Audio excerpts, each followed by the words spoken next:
Okay. Good evening. Let's do one. Let me just close. That's you want to close the door. Thank you very, very much.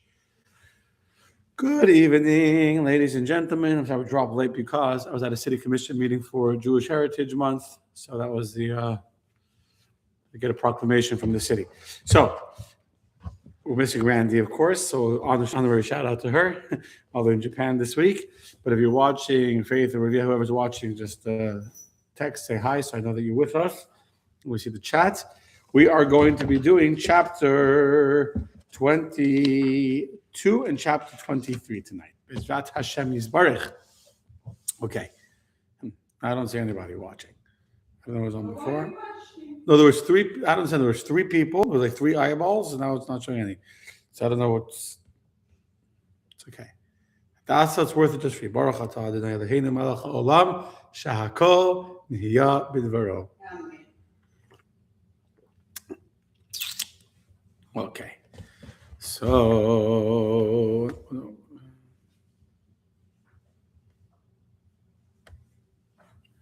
Okay, if you're watching, send the post so I can see. So we're going to talk about two things tonight. We're going to talk about when you're in a non-kosher environment, and then we're going to talk about non-Jews in a kosher environment, like non-Jewish housekeepers or sending food with non-Jews, etc. So obviously, even though in the ideal perfect world, everyone should have only kosher food in their home and never have any problems. The reality is we travel. You go to people's homes, you go to a hotel, you go on a trip, you go, there's times when sometimes we have non-religious or non-Jewish relatives or friends in our homes. And so we're going to talk first about how to deal with non-kosher utensils, etc.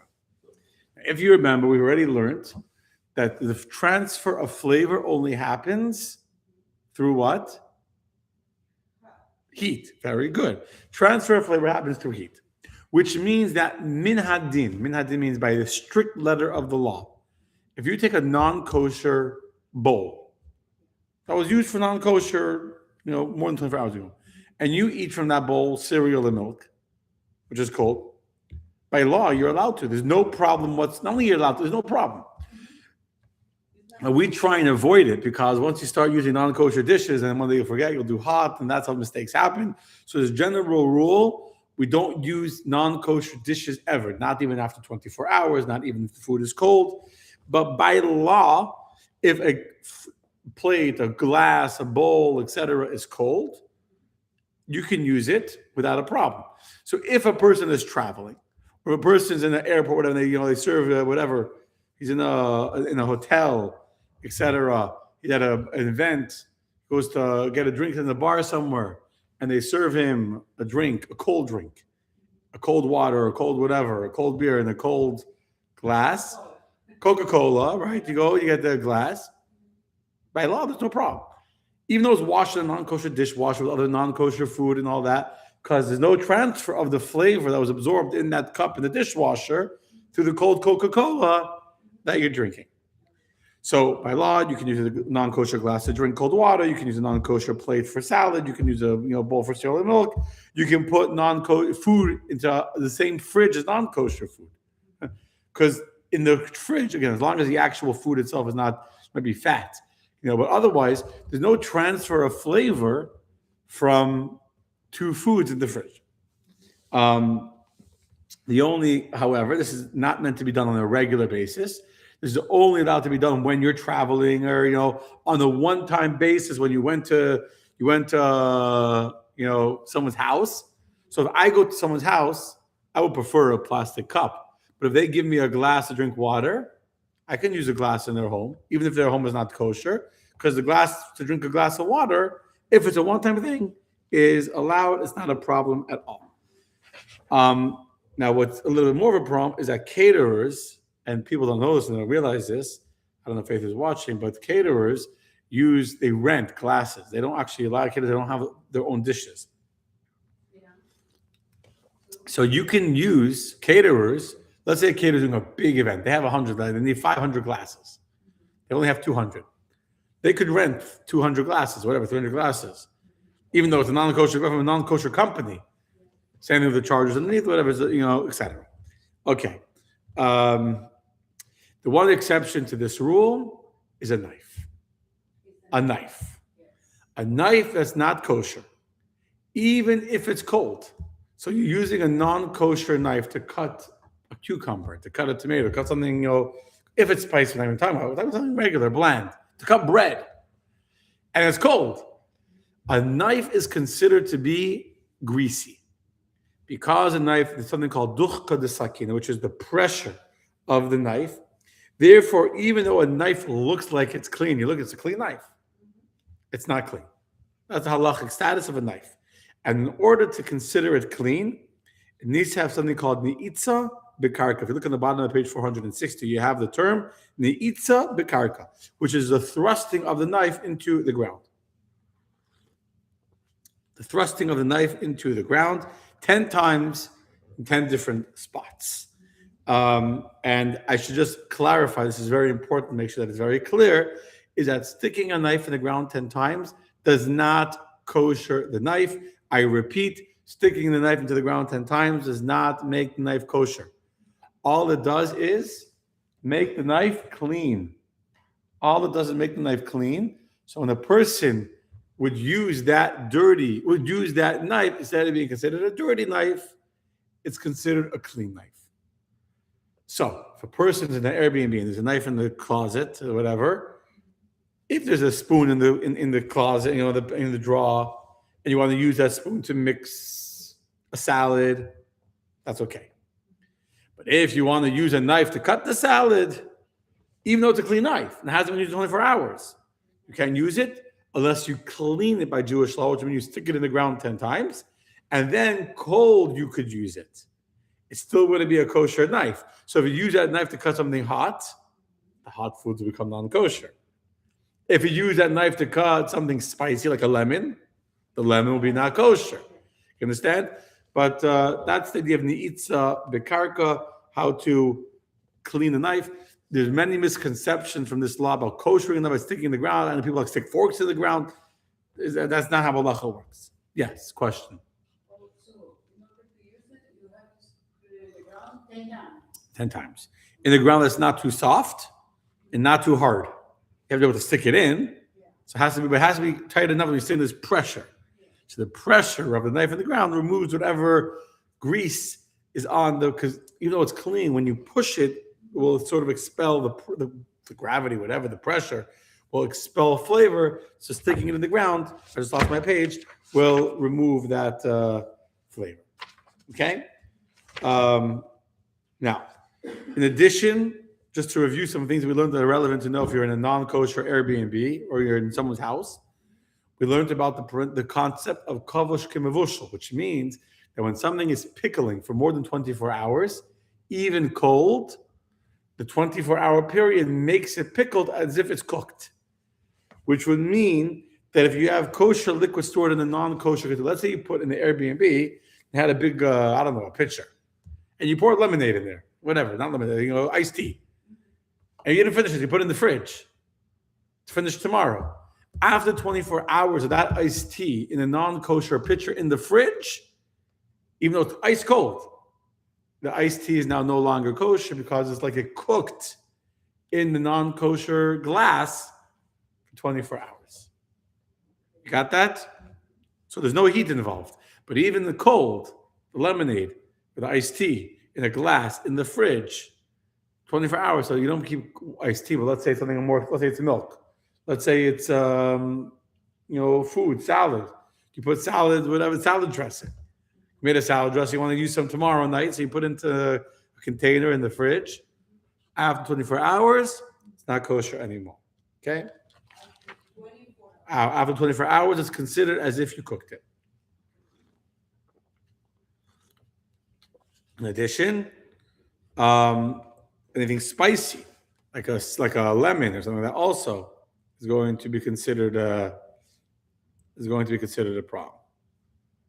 Yeah. With the knife. What? With the knife. With the knife. With anything. The spice will bring out the flavor. Okay.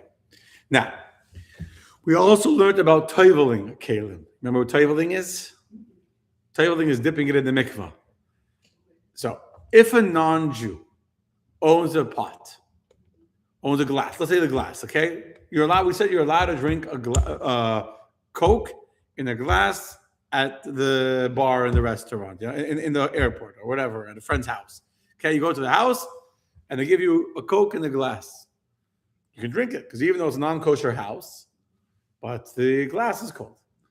What about the fact that they didn't go to the mikvah? The glass didn't go to the mikvah. Is that a problem?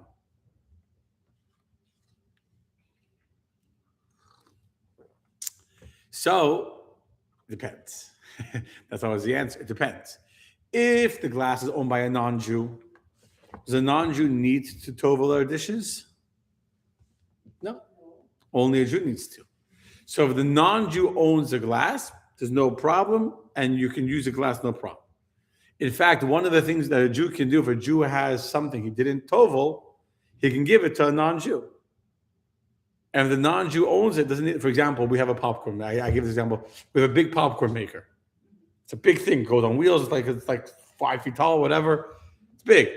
I couldn't take that to the mikvah. So what I do, I gave it to Karina.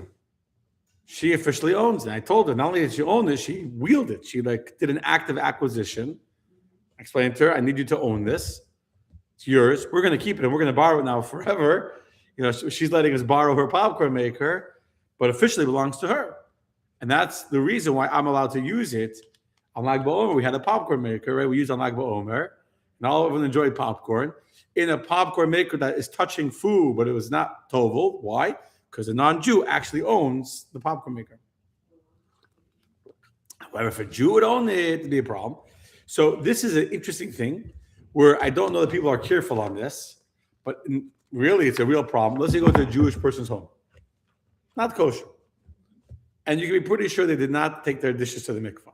They're not religious. And they offered you a glass of Coke. So from a kosher perspective, there's no problem. But they didn't take that glass to the mikvah and the Jew owns it.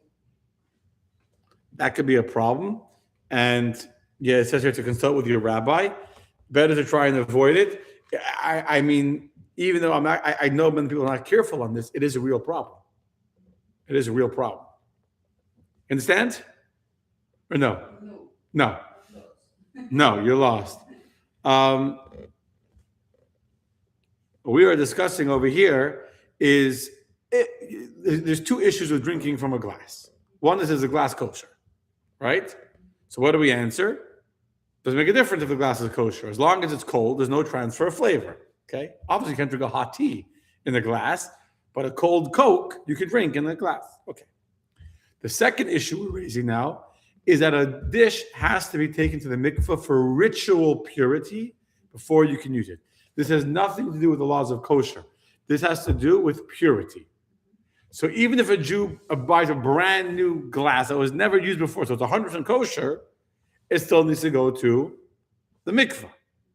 So what happens if a Jew gives you a glass to drink from, cold Coke, but it wasn't taken to the mikveh? Can you drink from that glass? No. So the correct answer is no. The correct answer is no. The fact is, I know many Jews that will drink from such a glass. And I'm just telling the reality. I don't know that people are careful. They go to a Jewish person's home to make sure that all the dishes in their home went to the mikveh. It's not something that I see people, but the fact that people are not careful on it doesn't make it not the right thing. So it's a real problem. And to drink from a glass, it's a question. I don't know the exact answer because it's something that people will drink, whatever. But if a non-Jew owns a glass, no problem. No problem. Okay. Now,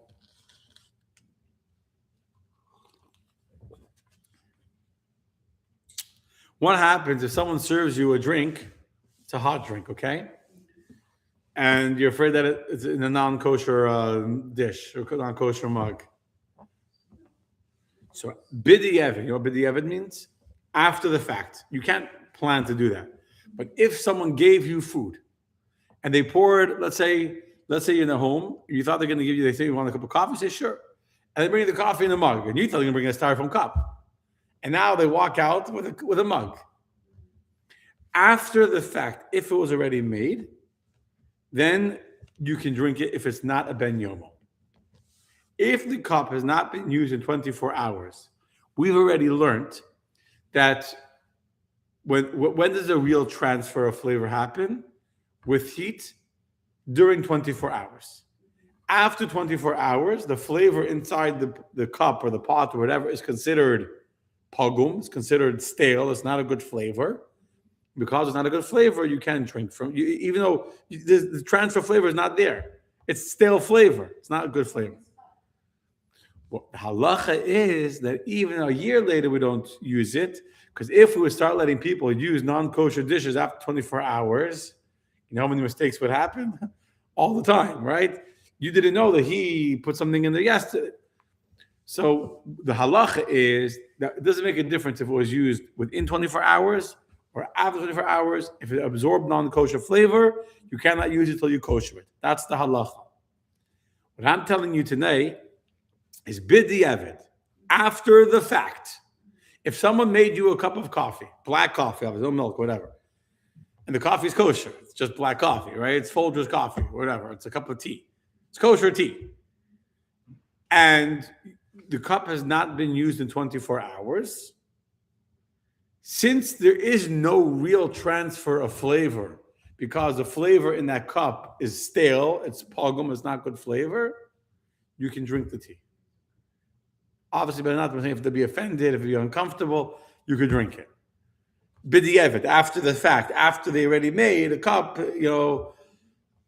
ideally you should ask for a paper cup. This is after the fact. What if you're not sure if it's ben yomo or not ben yomo? The majority of dishes are considered not ben yomo, and you can rely on that unless it's in a restaurant. In a restaurant, the majority of dishes are ben yomo. In a home, if I go into your house right now and start taking things out of your pantry, out of your cupboard, whatever, how many of the dishes in your cupboard were used in the last 24 hours? Probably very few. 99%?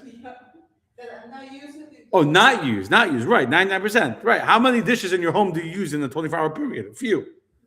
So therefore, if I walk into your home, right, one plate and one cup, exactly. So if I walk into your home and you give me a cup of coffee, there's a good chance that the cup you're giving me is not the same cup you drank from in the last 24 hours. So in a private home, the halachic presumption, unless you know otherwise, is that it's not ben yomo. However, if you walk into a restaurant or into a hotel, it's different. In a restaurant, they're serving every day. Sometimes a few times a day. It goes in the dishwasher, it can be 2 hours later, they're using the same plates. So there, the presumption is it's ben yomo. So in a restaurant, if they serve you something hot, you can't say b'diavad. It's probably more than 24 hours. Understand? But if you went to someone's home and they served you coffee in a mug, you could. Okay. Now that's regarding the plates. Now what about the oven or the microwave? So in a situation of need, you could warm up food in the oven, a non-kosher oven. How could you warm up food in the non-kosher oven? Double wrap it. If the food is 100% covered, 100% covered on all sides, that no steam can get in directly, it's only heat with no flavor whatsoever, then, again, this is b'diavad. This is not ideal, meaning we don't say I'm not going to kosher my kitchen, but definitely if you're traveling, sometimes caterers will do this, or they go to a non-kosher hotel, etc., depending on the situation, to rely on this, where they'll double wrap the food. They'll double wrap it. You double wrap it, meaning, because we're afraid, why double wrapping? Really just to be one, but we're afraid of what if it rips? If even a little bit opened, the whole food is not kosher, not going to throw it out. So therefore, what we do is we double wrap the food completely, all around, every direction. This way, even if one of the layers of the double wrapping opened a little bit, it wasn't wrapped 100%, you didn't realize it was a little, the silver was open here, double wrap and make sure it's, but when you double wrap, you have to adjust the temperature because it takes much, much longer to get hot. Same thing in the microwave. You can put it into two coverings. So into one bag, and that into another bag, like a Ziploc bag or something, so it's completely sealed, and then you could eat it. Okay. Um, okay. Now a hot water urn. By the way, it's a kasher and oven to make with. Here we're just talking about what if you can kasher. A hot water. Let's go to a hotel, and they have a big coffee station in the lobby, right? Big hot water urn, the big coffee. So generally, a hot water urn is what's coming out of a hot water urn, just hot water. They don't put food inside the hot water urn. What might be the problem? If a person put non-kosher food directly under the steam, then you have a problem. So therefore, that could be a problem. Otherwise, you can use a hot water urn, no problem. A coffee machine depends how the coffee is. So you have a coffee machine that just it's like you put, let's say, a coffee machine like this right here. Okay, so there's a drip, there's a glass. So the glass that could be a problem because they may have put first of all non-kosher coffee into the coffee pot, like a flavored coffee that could have non-kosher. Secondly, I've actually heard stories like in hotels where people use the glass to warm up food. Yes, I heard that. You hear stories because it's the easiest way because you put it in there and you put like soup in there or whatever or like a piece of food because like almost like a little oven. You put a little water and you put the glass I saw a video of people making a fish, a piece of salmon. in the coffee pot. Yeah, so that's a problem. That's definitely a problem. But if it's a pod machine, let's say a Keurig machine, so Keurig has both kosher and non-kosher flavors. So a Keurig machine you can't get it. Nescafe is all Nespresso. Is all kosher parv. So you could use an espresso machine. Although what I've been taught, what I do, I have in the past used one of these machines in the hotel. I only will do it after I've run I'll run a cycle through it of water. No cup. Fill up the whole thing to clean it. It's disgusting because the water you put cold, clean water in, it comes out dirty, brownish. And I've done when I did that a second time, then it comes out clean. Then I'll make coffee. So it's like a koshering process on the insides. Okay. So that's how I've done it when I had to use it before, but I generally try not to because you never know these machines. So and that's only with a pod because you can't do anything else in the pod besides for pods. So as long as it's kosher pods there, then you can do it. But you have to make sure that it's kosher pods with a kosher certification. Espresso is fine. There's other ones also. Keurig is a problem because some Keurigs flavors are not kosher, etc. Okay. In general, though, coffee is a kosher product, so there's room for leniency. If you're not sure, it's just drinking coffee is kosher. Now, what about washing dishes in a non-kosher sink? You're at an Airbnb. Can you wash your kosher pots? You bought your own pots with you. Can you wash them in a non-kosher sink? The answer is you could, as long as the water is not hot. All right. With hot water, you can't wash it. But if you're using, unless you're very, very careful, it doesn't touch the sink. But with cold water, Without touching the sink. yeah, but cold water, Hot or if it's cold? if it's cold, you don't have to worry. If it touches the sink, what's the big deal? Same thing, can you put kosher food on the non-kosher countertop? Huh? Say again? Can you put kosher food on the non-kosher countertop? Can you put a piece of food, can you put a tomato on the counter and then eat the tomato? Yes. Why? Because there's no transfer of flavor when it's cold. So the same way you can put it on the counter, you can put it in the sink. So could you wash your vegetables in the non-kosher sink? Of course, you're not using hot water when you wash vegetables. And if the vegetable, the lettuce, when it touches the sink, that's not a problem because you're using cold water. You understand? Okay. Okay. You cannot use non-kosher dishwashers. There's no way. Some people kosher dishwasher by doing an empty cycle, but I would suggest completely against that. And there is a way. The only way to kosher a dishwasher will you raise the heat of the water in the hot water boiler, but better not to. Okay. Now that's as far as the non-kosher, being in a non-kosher environment. Now, what about kosher food with a non-Jew? Either a non-Jew working in your home or sending food with a non-Jew. Okay, so here's what we got to know.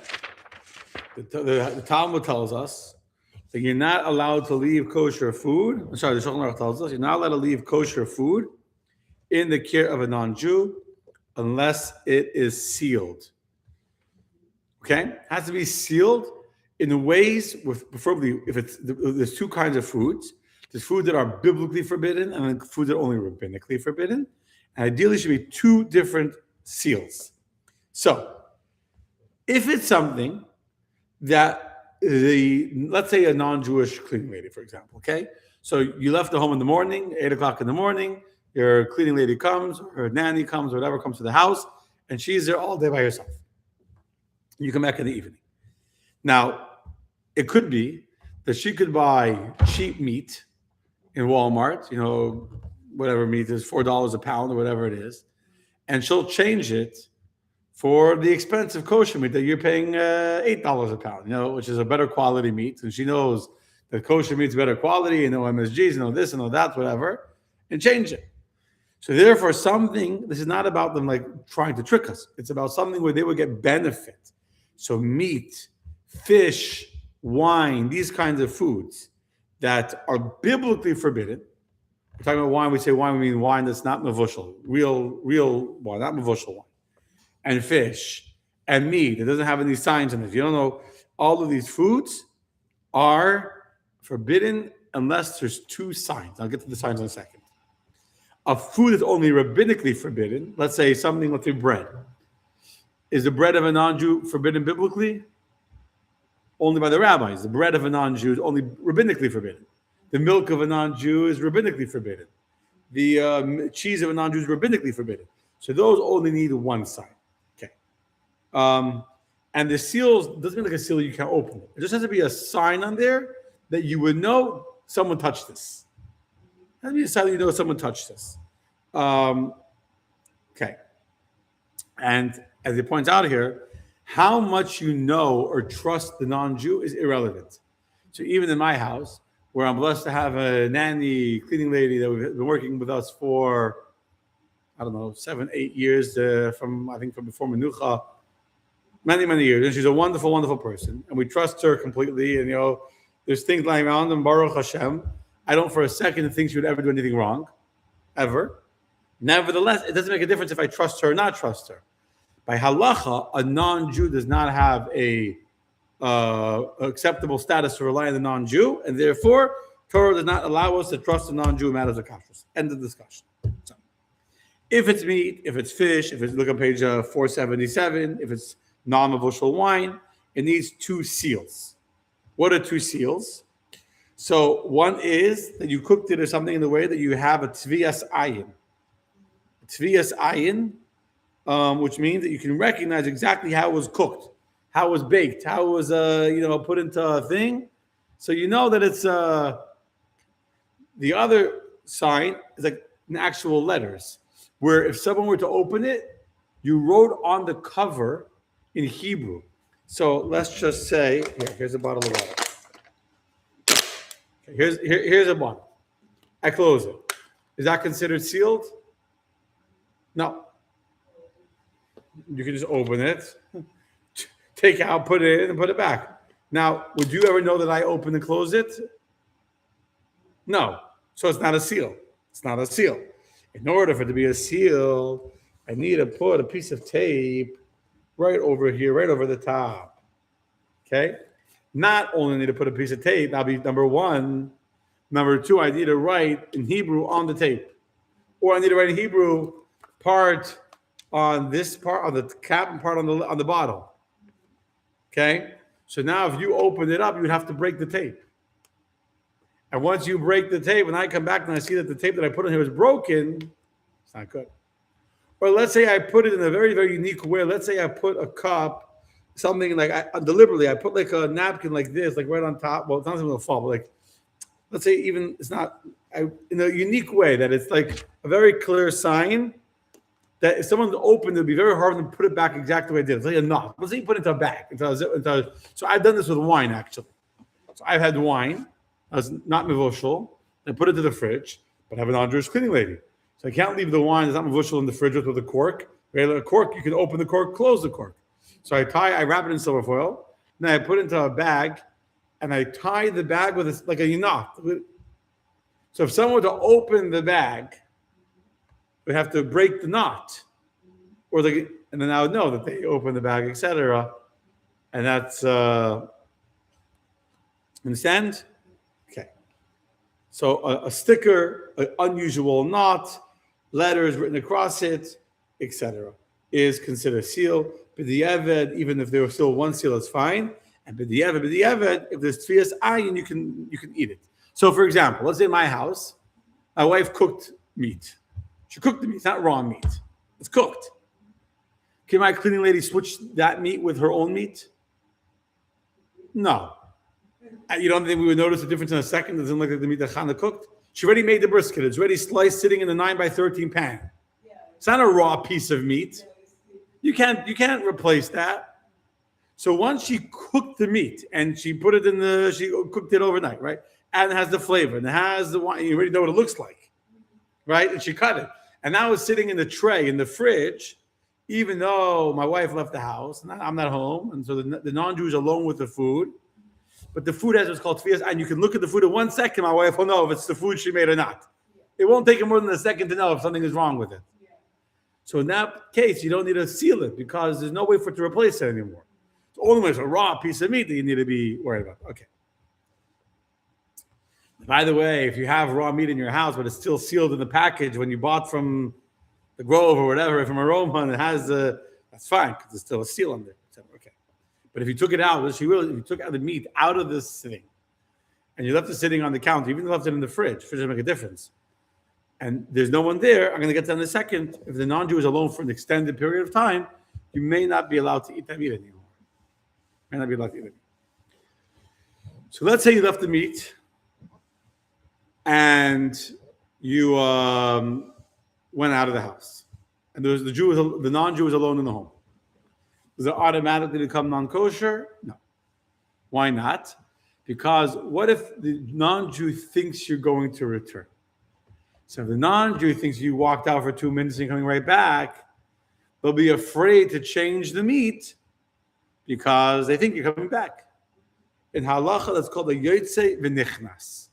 A yotze v'nichnas means you don't need to be in the kitchen with the non-Jew the whole time to make sure they didn't change your food. Just the fact that you're in the home, or even you left to go to the store and you're coming right back less than 18 minutes and they know you're coming back soon, the non-Jew is still afraid that the Jew will walk in and catch them. And they know if they get caught, they're going to lose their job. So they're going to, it's still considered as if the Jew is watching over and ensuring that it's fine. Even a child over the age of 9 can be a yotze v'nichnas. But a yotze v'nichnas is only effective if the door is not locked. So if you have to knock on your own door, let's say you leave the house and the non-Jewish maid locks the door behind you, and now she had 10 minutes or 5 minutes even, but the door was locked, then the food is not good anymore. Food can't be locked. Unless you have a key that you can walk without waiting for her. So that's still fine. The Eved, if the non-Jew didn't know how long you're going for, even if you went for a much longer period of time, so it's still okay. But really, and I haven't done this in a while, I should start doing this again. It's important to make surprise visits. It's important that I just show up unannounced so she doesn't know that, etc. Okay? And many people do rely on cameras if you're not home. But the nanny or the non-Jew knows there's a camera in the kitchen. And she knows that you can watch at any minute to see what she is or isn't doing. That's also considered oversight to know she's not going to change the food, etc. Okay. So if you look on page 480, you have a nice little chart. If you have kosher food that's biblically forbidden, like meat or non-negotiable wine or fish, etc., that's left in the care of a non-Jew, if it was sealed, it's fine. If it wasn't sealed, but you can recognize the food in a second, you can tell if it's your food that you cooked or not, then it's fine. And if it's food that you can't recognize if it's changed or not changed, and you were entering and leaving on a regular basis, so the non-Jew didn't know when you were coming back, it's still considered fine, even though there was a few minutes when the non-Jew was alone with the food. But if you were gone for an extended period of time, or the door was locked, or the non-Jew knew you weren't coming back for 20 minutes, etc., in those cases, you may have a problem and you may not be able to eat the food. Okay. By the way, this is true not only with the food, it's also true with the utensils of the food, with the pots and the pans. The non-Jew may cook non-kosher food in your frying pan.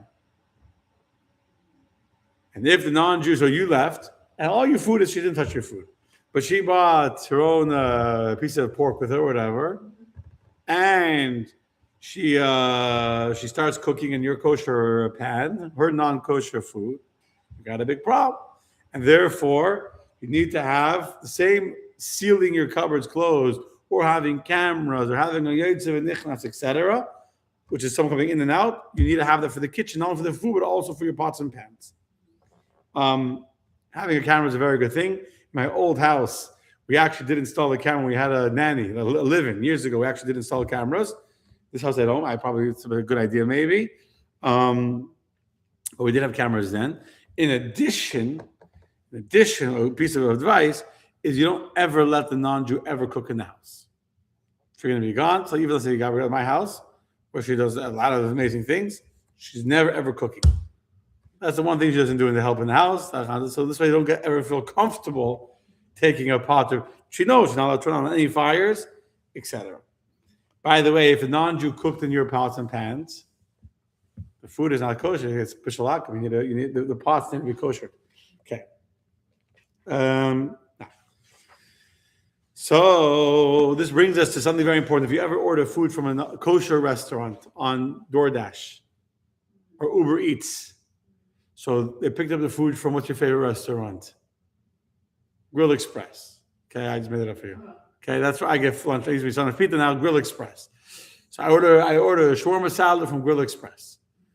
And now, so there, of course, is mashkiach and all that in the store, in the restaurant. But now a non-Jew, I don't know, comes, picks up the food, and now for 20 minutes, he's driving from there to here. The food is in his care. No one's there to see what he does with the food. He could easily stop at another restaurant on the way and switch it. By the way, I once had a DoorDash driver deliver me someone else's non-kosher food. Meaning the driver had two orders. I'm assuming what happened because it didn't even say my name. It wasn't like my order was from, I don't remember which restaurant. Whatever it was. Not a kosher restaurant. But by the time I realized he already left, he left the bag. Right, he left the bag. I opened up the bag. This is not from Grill Express. I mean, it took 2 seconds to realize what I could never. And it was a sandwich. It wasn't like it wasn't my order. It wasn't like it was like I don't remember. It was like a salami sandwich or egg sandwich or like whatever. By the time I tried to get a hold of the door, whatever, it's like the guy's gone. It's like they credited me, but didn't help because the other person could eat my shawarma salad. I can't eat his whatever the sandwich was. I don't remember what it was. I didn't get so they credited me very nice, but I didn't have any food to eat, so I wasn't a very happy camper. But my point is, I'm getting distracted with the story. But the point is, during those 20 minutes in the car, the DoorDash driver could have switched the food. So therefore, and by the way, I have tefiyas ayin. Well, I know if the food was switched. Not, I didn't make the food; it came from somewhere else. So I can't rely on, even though I can kind of know the flavor of what a shawarma salad from Grill Express tastes like. But can't rely on that. So therefore, this restaurant has to seal, has to put a double seal. You got to put the food in the bag, which they always do, of course. Tie the bag shut, and then put the ORB tape on top of the knot. On top of the knot. Just putting ORB tape on the bag is not going to work. Because it could be ORB tape on the bag, but if the non-Jew could easily untie the bag, change the food, and tie the bag back, doesn't help. So the ORB tape, which the driver doesn't have ORB tape, so you can't replace it, is on top of the knot. And for him to take the tape off the bag, what would happen? It would rip the bag. It's a plastic bag. That's a good seal. Got it? If you ever get food from a kosher restaurant without tape on it, it's a problem. You should definitely speak to your rabbi about it. I once got, not food from a restaurant, I got from a caterer. 2 boxes that wasn't sealed. Made a big stink about it. I called the mashkiach in the caterer. I spoke to him, Rabbi, first, and he told me, he like identified in the box is this and this and this. So I was able to rely b'di'evet on his tvias ayin and the mashkiach telling me what was in the boxes to know that I got the boxes. But that's a big mistake that shouldn't have happened. Okay. Okay. Obviously, if you leave utensils in the workplace, if it's cold, it's not a problem. But if something hot, like obviously would be a problem. And I talked about having a non-Jewish worker at home, you should have cameras or have a yetziv nichnas. And if you have like a nanny or a housekeeper, they should know what's dairy, what's meat. They should understand these distinctions, etc. Okay. By the way, this is not only for a non-Jew; it's also for a Jew that's not religious. And that is the assessment over here. We'll do a quick assessment. So, if you order a pie of pizza, that's your question. I'll ask you order a pie of pizza from your local kosher pizza store, and when the non-Jewish driver delivers the pizza, the box is not taped. In fact, it looks like it was taped, but the tape was removed. Can you eat the pizza?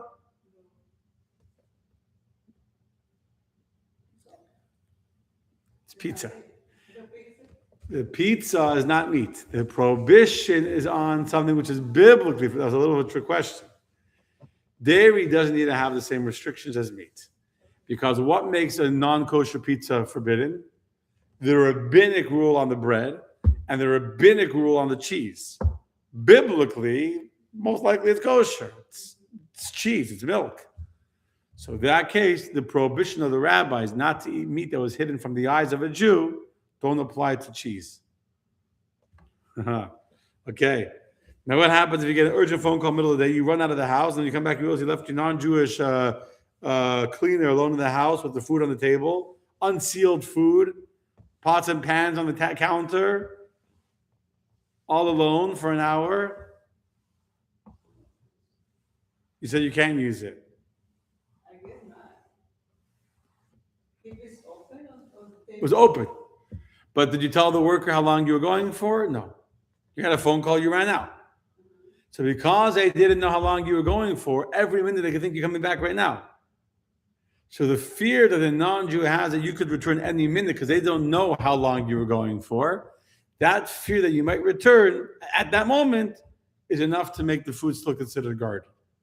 It's the fear of the yetziv nichnas, the guy going in and going out. Understand? Okay. If you have non-Jewish workers in the home for 8 hours with no cameras and no yetziv nichnas, in that case, are you allowed to eat the food?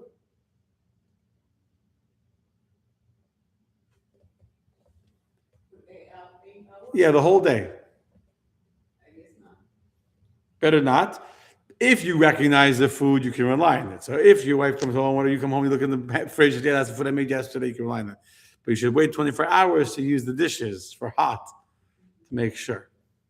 Because once 24 hours pass, even if there was non-kosher flavor, it's already stale. Okay? We'll stop over there. God willing, next week, B'ezrat Hashem, is going to be the very last class in this book. We're going to finish chapter 23 and 24, and then we'll celebrate, and then we'll be Shavuos, and then my wife will have a baby, and then we'll decide after that what is next. Okay, Laila Tov, my friends. Thank you, Robert.